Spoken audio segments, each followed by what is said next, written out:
I am back today and I want to talk about body image. And so Elena and I both have covered a few different videos on body image, some of the research and some of the issues that come up around that. I will link those in the description box below. Today I want to focus on it because there was a new study, relatively new, that came out just this year in 2021, and I wanted to go over that because I thought the findings were interesting, to say the least. So this team of researchers, headed by Kate Mulgrew and et al., as we say in research, but they gathered a subject list of 119 women. They were aged 17 to 35, and essentially these women were split into three groups. There was obviously the control group that was just looking at scenery photos and having a great time. And then there were two test subjects that were looking at slideshows of one test group was looking at slideshow photos of models, essentially, so the posed image of a woman.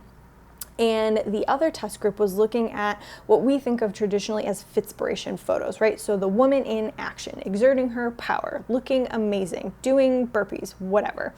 And the point of the study and the point of why these researchers wanted the women looking at these photos was they wanted to see what the effect was of body appreciation and body satisfaction on how much these women spent or how much time they spent comparing themselves to the women in these photos. So essentially, if we have high levels of body positivity, body appreciation, if we feel good about ourselves, does it protect us from the crappy comparison feeling that we get when we're looking at an image and feeling like, that's not me, I'm not enough, that makes me feel not good.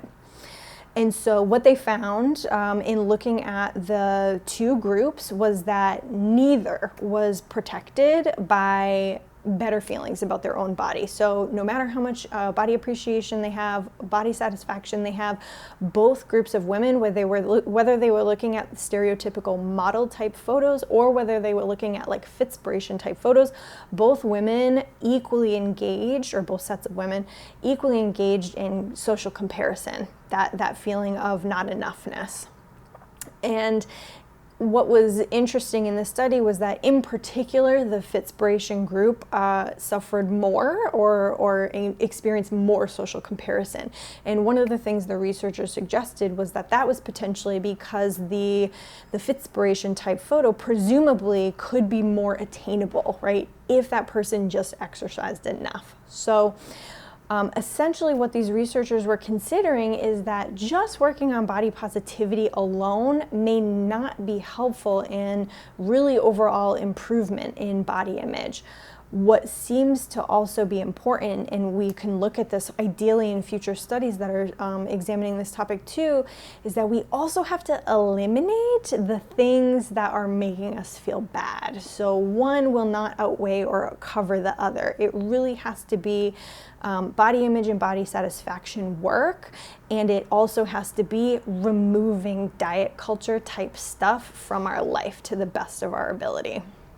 So a couple tips for how we do that or how we coach people through that process at Calm Clinic. So number one, enlist professionals. So we always recommend, where you can, if you can find one, working with a therapist who specializes in body image issues.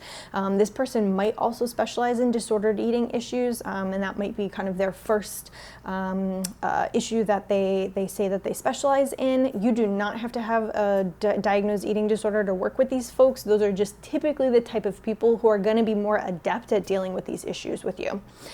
That being said, if you have a therapist that you work with already, or if you're kind of getting started with a new therapist who doesn't have body image as a specialty, what I would recommend is letting that person know that you'd like to spend more time in your sessions talking and going through these body image issues and trying to make some progress with them. And ways that you can do that are actually bringing some material either to the session or working on it outside the session, and then bringing what you found to that meeting. And essentially, when you're working on that material yourself or working on it with your therapist, the therapist gets a better understanding of where you're at and what you're going through, and hopefully can ask you better questions and help you explore a little bit more on how you're feeling with your body image. Next on the list, as the research article recommends, I would say go on your social media apps and try to eliminate or remove anything that is diet culture related, diet related, cookbook related, keto related, Beachbody, before and after photos, anything that's popping up on your Explore feeds, Discover feeds, For You feeds, figure out how to navigate those platforms to just remove and hide all that stuff. Your algorithm responds to any click that you make on it. So any engagement that you have with that type of material is going to start populating your Explore feeds with that kind of thing. So it's really, really important that you get in there and just start hiding it and getting rid of it.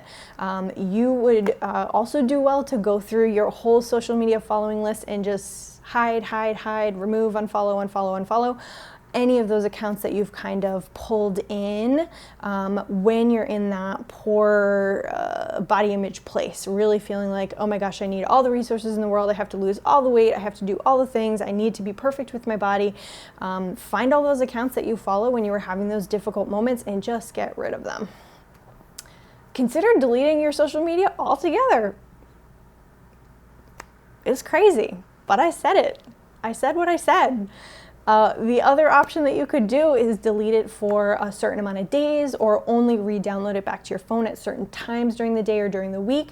And what that can do is help reduce the amount of time that you end up on those apps scrolling that type of content when maybe you just open your phone to check your email or go through a text message. It's so reflexive nowadays to just like get right on the social media apps. So potentially deleting them, hiding them, moving them to another page on your phone, whatever you need to do to kind of reduce the amount of time that you spend clicking over to those and looking at those feeds would be helpful. So for people in our lives who are kind of perpetuating diet talk, weight loss talk, and those types of things that make it hard, I think, to focus on things other than body image, that is going to take more refined work. And again, if you can enlist the help of a professional, that would probably be best. That person can help you through, strategies on how to set boundaries, how to do that with loving empathy and compassion, and ideally find better ways to help you build up those relationships and create connection and move away from disconnection and the types of conversations that leave kind of everybody feeling not great, right? When it comes down to talking about diets and weight at Thanksgiving, like who feels good or better after that? Like nobody does. So let's see if we can change the conversation. The last point I want to make about this is if you find that the only things that make you feel better about yourself are working on your body, working on your physique, thinking about exercise, thinking about meal planning, thinking about your next meal, if you find yourself just in that world where your only self-confidence, self-esteem, the only joy in your life, the only satisfaction that you get, the only endorphin release you get is coming from exercise or food, I would say look for more hobbies. Find other things that are interesting to you. When we're putting all of the pressure of our own self-confidence and self-image on this one thing of what our body image looks like and what people look at and what they think when they see us, it's just a lot of pressure. It's a lot of pressure. And it's really easy to feel bad about ourselves if we're having a bad body image day. And having other things that you're interested in, other things you can turn to, other skills that you develop and feel really good about or talented in, those can help buffet or buoy us and help us feel better about ourselves even when we're having a crappy body image day. So, I mean, it could be writing, it could be journaling, it could be taking up a new art project, it could be creating Spotify playlists of every single year that you were born, and they all have a specific theme and specific songs that remind you of that year. Could be whatever you want, but find some projects that help you feel like you're getting at you, the authentic you, not just the image that everybody else is seeing. And so those are my tips. Those are all of our tips here at Calm Clinic on working on better body image. And I think there's only one last point that I would love to address in this topic, which is many people have said to me or will say in response, when I was in a smaller body, when I was at a lower weight, when I fit into smaller clothes, my body image was great. I had really high body satisfaction. I had really high body appreciation. And if I could just get back to that weight, my body image will improve. And I have a couple things to say to that. The first being, thinking back to when you were at a smaller weight or in a smaller body or fitting into smaller clothes, were you really feeling better? Were you really feeling less stressed? Did you really have higher body confidence and better body image? Or was it just a different set of stress or practices that you were putting into play that were keeping you safe for the time being? And did you harbor any fear or apprehension around that time about what might happen if you slipped up? Just a thought. And the second thing about this is, if you feel better body satisfaction and appreciation because you're meeting the thin ideal in our culture at this time, I would argue that that is just upward comparison to downward comparison. You just shifted yourself to the other side of the spectrum.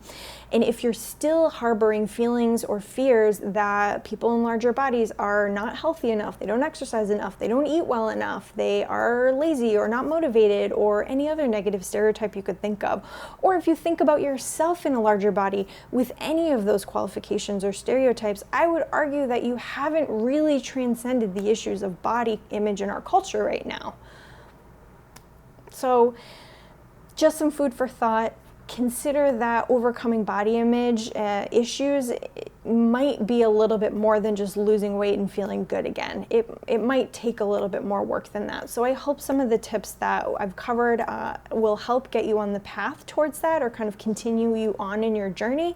And I also hope that kind of checking in with that research article and understanding, hey, maybe it's not just about cultivating body positivity, maybe also I have to get rid of the garbage that I've been following, could be another helpful tip to feeling better as soon as possible. So that's it for today. I think that was a long one. I'll see you next time. Delete your stuff.